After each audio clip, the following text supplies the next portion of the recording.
हरे कृष्णा, राधे राधे, नमस्कार प्रिय भक्तगणों, स्वागत है आप सभी का आपके अपने चैनल ज्ञान अर्थ में। आप सभी का दिन शुभ और मंगलमय हो। श्रोताओं, आज आप रसपान करेंगे श्रीमद् भागवत महापुराण के द्वितीय स्कंद का 5वां अध्याय, जिसमें सृष्टि का वर्णन है। आइए। नारद जी ने पूछा, पिताजी, आप केवल मेरे ही नहीं सबके पिता, समस्त देवताओं से श्रेष्ठ एवं सृष्टि करता है। आपको मेरा प्रणाम है। आप मुझे वह ज्ञान दीजिए जिससे आत्म तत्व का साक्षात्कार हो जाता है। पिताजी, इस संसार का क्या लक्षण है? इसका आधार क्या है? इसका निर्माण किसने किया? इसका प्रलय किस में होता है? यह किसके अधीन है और वास्तव में यह है क्या वस्तु? आप इसका तत्व बतलाइए। आप तो यह सब कुछ जानते हैं, क्योंकि जो कुछ हुआ है वो हो रहा है या होगा, उसके स्वामी आप ही हैं। सारा संसार हथेली पर रखे हुए हैं। आंवले के समान आपकी ज्ञान दृष्टि के अंतर्गत ही है। पिताजी, आपको यह ज्ञान कहाँ से मिला? आप किसके आधार पर ठहरे हुए हैं? आपका स्वामी कौन है और आपका स्वरूप क्या है? आप अकेले ही अपनी माया से पंचभूतों के द्वारा प्राणियों की सृष्टि कर लेते हैं। कितना अद्भुत है! जैसे मकड़ी अनायास ही अपने मुंह से जाला निकालकर उसमें खेलने लगती है, वैसे ही आप अपनी शक्ति के आश्रय से जीवों को अपने में ही उत्पन्न कर देते हैं, और फिर भी आप में कोई विकार नहीं होता। जगत में नाम और रूप गुणों से जो कुछ जाना जाता है, उसमें मैं ऐसी कोई सत असत, उत्तम मध्यम या अधम वस्तु नहीं देखता जो आपके सिवा और किसी से उत्पन्न हुई हो। इस प्रकार सबके ईश्वर होकर भी आपने एकाग्र चित्त से घोर तपस्या की। इस बात से मुझे मोह के साथ साथ बहुत बड़ी शंका भी हो रही है कि आपसे बड़ा भी कोई है क्या? पिताजी, आप सर्वज्ञ और सर्वेश्वर हैं। जो कुछ मैं पूछ रहा हूँ वह सब आप कृपा करके मुझे इस प्रकार समझाइए कि जिससे मैं आपके उपदेश को ठीक ठीक समझ सकूं। ब्रह्मा जी ने कहा, बेटा नारद, तुमने जीवों के प्रति करुणा के भाव से भरकर यह बहुत ही अच्छा सुंदर प्रश्न किया है, क्योंकि इससे भगवान के गुणों का वर्णन करने की प्रेरणा मुझे प्राप्त हुई है। तुमने मेरे विषय में जो कुछ कहा है, तुम्हारा वह कथन भी असत्य नहीं है, क्योंकि जब तक मुझसे परे का तत्व, जो स्वयं भगवान ही है, जान नहीं लिया जाता, तब तक मेरा ऐसा ही प्रभाव प्रतीत होता है। जैसे सूर्य, अग्नि, चंद्रमा, ग्रह, नक्षत्र और तारे उन्हीं के प्रकाश से प्रकाशित होकर जगत में प्रकाश फैलाते हैं, वैसे ही मैं भी उन्हीं स्वयं प्रकाश, भगवान के चिन्मय प्रकाश से प्रकाशित होकर संसार को प्रकाशित कर रहा हूँ। उन भगवान वासुदेव की मैं वंदना करता हूँ और ध्यान भी, जिनकी दुर्जय माया से मोहित होकर लोग मुझे जगत गुरु कहते हैं। यह माया तो उनकी आंखों के सामने ही ठहरी ही नहीं, झेप कर दूर से ही भाग जाती है, परंतु संसार के अज्ञानी जन उसी से मोहित होकर यह मैं ही हूँ, यह मेरा है, इस प्रकार बकते रहते हैं। भगवत स्वरूप नारद जी, द्रव्य, कर्म और काल, स्वभाव और जीव वास्तव में भगवान से भिन्न दूसरी कोई भी वस्तु नहीं है। वेद नारायण के परायण हैं, देवता भी नारायण के ही अंगों में कल्पित हुए हैं, और समस्त यज्ञ भी नारायण की प्रसन्नता के लिए ही है, तथा उनसे जिन लोगों की प्राप्ति होती है वे भी नारायण ही कल्पित हैं। सब प्रकार के योग भी नारायण की प्राप्ति के हेतु ही है। सारी तपस्याएं नारायण की ओर ही ले जाने वाली हैं। ज्ञान के द्वारा भी नारायण ही जाने जाते हैं। समस्त साध्य और साधनों का पर्यवसान भगवान नारायण में ही है।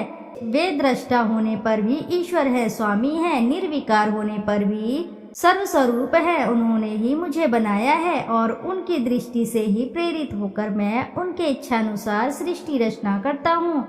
भगवान माया के गुणों से रहित एवं अनंत है। सृष्टि, स्थिति और प्रलय के लिए रजोगुण, सत्वगुण और तमोगुण, ये 3 गुण माया के द्वारा उनमें स्वीकार किए गए हैं। ये ही तीनों गुण द्रव्य, ज्ञान और क्रिया का आश्रय लेकर मायातीत नित्य मुक्त पुरुषों को ही माया में स्थित होने पर कार्य, कारण और कर्तापन के अभिमान से बांध लेते हैं। नारद, इंद्रियातीत भगवान गुणों के इन 3 आवरणों से अपने स्वरूप को भली भांति ढक लेते हैं, इसलिए उनको लोग नहीं जान पाते।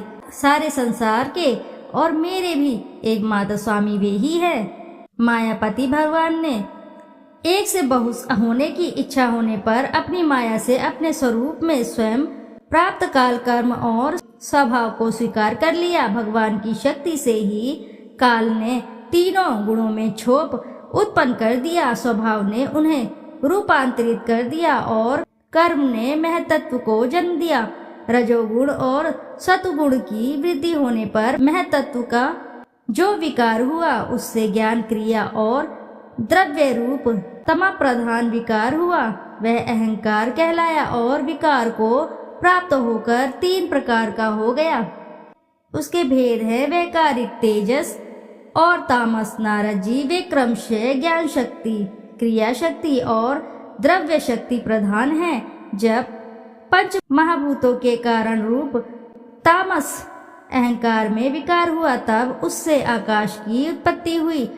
आकाश की तन्मात्रा और गुण शब्द है। इस शब्द के द्वारा ही दृष्टा और दृश्य का बोध होता है। जब आकाश में विकार हुआ, तब उससे वायु की उत्पत्ति हुई। उसका गुण स्पर्श है। अपने कारण का गुण आ जाने से यह शब्द वाला भी है। इंद्रियों में स्फूर्ति, शरीर में जीवन शक्ति, ओज और बल इसी के रूप है। काल, कर्म और स्वभाव से वायु में भी विकार हुआ है, उससे तेज की उत्पत्ति हुई। इसका प्रधान गुण रूप है। साथ ही इसके कारण आकाश और वायु के गुण शब्द एवं स्पर्श भी इसमें है। तेज के विकास से जल की उत्पत्ति हुई, इसका गुण है रस। कारण तत्वों के गुण शब्द, स्पर्श और रूप भी इसमें है। जल के विकार से पृथ्वी की उत्पत्ति हुई, इसका गुण है गंध। कारण के गुण कार्य में आते हैं। इस न्याय से शब्द, स्पर्श, रूप और रस ये चारों गुण भी इसमें विद्यमान हैं। वैकारिक अहंकार से मन की और इंद्रियों के 10 अधिष्ठात्र देवताओं की भी उत्पत्ति हुई। उनके नाम हैं दिशा, वायु, सूर्य, वरुण, अश्विनी कुमार, अग्नि, इंद्र, विष्णु, मित्र और प्रजापति। तेजस अहंकार के विकार से श्रोत, त्वचा, नेत्र, जीवा और घ्राण ये 5 ज्ञानेन्द्रियां एवं वाक, हस्त, पाद, गुदा और जननेन्द्रिय ये 5 कर्मेंद्रिय उत्पन्न हुई। साथ ही ज्ञान शक्ति रूप बुद्धि और क्रिया शक्ति रूप प्राण भी तेजस अहंकार से ही उत्पन्न हुए।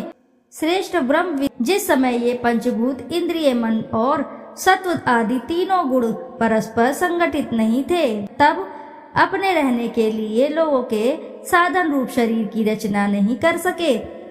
जब भगवान ने इन्हें अपनी शक्ति से प्रेरित किया, तब वे तत्व परस्पर एक दूसरे के साथ मिल गए और उन्होंने आपस में कार्य कारण भाव स्वीकार करके व्यष्टि, समष्टि रूप पिंड और ब्रह्मांड दोनों की रचना की। वह ब्रह्मांड रूप अंडा 1 सहस्त्र वर्ष तक निर्जीव रूप से जल में पड़ा रहा। फिर काल, कर्म और स्वभाव को स्वीकार करने वाले भगवान ने उसे जीवित कर दिया। उस अंडे को फोड़कर उसमें ही वही विराट पुरुष निकला, जिसकी जंघा, चरण, भुजाएं, नेत्र, मुख और सिर सहस्त्रों की व्याख्या में है। विद्वान पुरुष उपासना के लिए उसी के अंगों में समस्त लोक और उनमें रहने वाली वस्तुओं की कल्पना करते हैं। उसके कमर से नीचे के अंगों में 7 पाताल की और उसके पेड़ू से ऊपर के अंगों में 7 स्वर्ग की कल्पना की जाती है। ब्राह्मण इस विराट पुरुष का मुख है, भुजाएं क्षत्रिय है, जांघों से वैश्य और पैरों से शूद्र उत्पन्न हुए हैं। पैरों से लेकर कटी पर्यंत 7 पाताल तथा भूलोक की कल्पना की गई है। नाभि से भूवर लोक की, हृदय में स्वर्ग लोक की और परमात्मा के वृक्ष स्थल में महरलोक की कल्पना की गई है। उसके गले में जनलोक, दोनों स्तनों में तपोलोक और मस्तक में ब्रह्मा का नित्य निवास स्थान सत्यलोक है। उस विराट पुरुष की कमर से अतल, जांघों में वीतल, घुटनों में पवित्र सूतल लोक और जंघाओं में तलातल की कल्पना की गई है। एड़ी के ऊपर की गांठों में महातल, पंजे और एड़ियों में सरसातल और तलवों में पाताल समझना चाहिए। इस प्रकार विराट पुरुष सर्वलोकमय है। विराट भगवान के अंगों में इस प्रकार भी लोकों की कल्पना की जाती है कि उनके चरणों में पृथ्वी है, नाभि में भूरलोक है और सिर में स्वर्गलोक है। इति शुभम। प्रेम से बोलिए श्रीमद् भागवत महापुराण की जय। श्रोताओं, आज का अध्याय यहीं संपन्न हुआ। आपसे एक छोटी सी रिक्वेस्ट है, यदि वीडियो आपको अच्छी लगती है तो वीडियो जरूर लाइक करें, साथ ही चैनल को सब्सक्राइब करें और एक बार अपनी सच्ची श्रद्धा से कमेंट बॉक्स में लिखना ना भूलें।